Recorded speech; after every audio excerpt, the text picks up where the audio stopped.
Yo, so guys, and welcome back to a brand new Hijomeatman news video. Today we're going to be talking about KTM, who not all that long ago announced that they would be staying in MotoGP till 2026 at least. Obviously they signed a deal not too long ago, which basically means they'll be sticking around, for the near future, and that's a good thing to know. Obviously KTM, they're on the rise. They've had a fantastic 2020 season.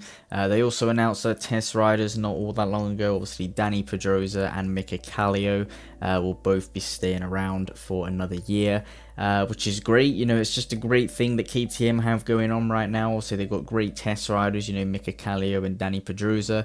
They work pretty well together, and obviously they got the 4 bikes on the grid with all the factory support, and they're getting a lot of intel. They've had a great 2020 campaign, and it's definitely going to be interesting to see what they can achieve in 2021, especially since they were a manufacturer which could do a couple changes, I guess you could say, with the engine. Obviously others couldn't do it, but KTM could, because they had that concession rule, even though they have now obviously lost it due to all the podiums they got. But yeah, KTM, it's going to be interesting to see what they're going to achieve in the future. They have also reached out and kind of spoke about Valentino Rossi, if he would be interested in having his Sky VR46 team with KTM's.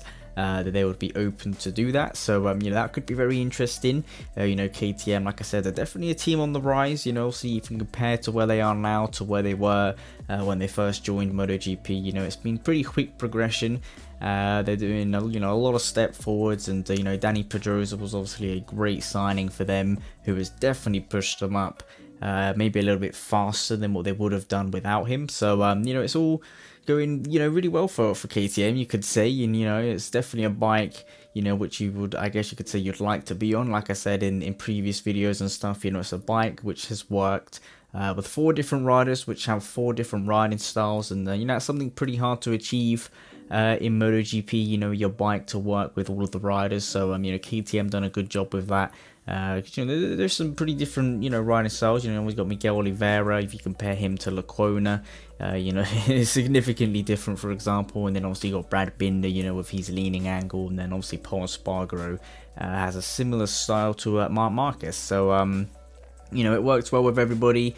It was pretty good in the races, and pretty good in the qualifying, and like I said, it's a team which can tweak their engine a little bit for this season. I was going to say next season, but we're in 2021 now. But they can tweak the engine a little bit, so you would have thought they would arrive with something slightly better than 2020, which would mean they would be a little bit more competitive. So it's going to be very interesting. Make sure to leave it down in the comments. Are you excited to see KTM? Obviously we've got them till 2026 at least, so it's 6 years of KTM in MotoGP, which is it's great for the sport. Obviously the more manufacturers which come in and stick around and get competitive, it obviously means it's just better to watch, have all these different manufacturers fighting at the front. But yeah, make sure to leave it in the comments, leave a like and subscribe for more content as always, and then we'll see you with some brand new videos very soon.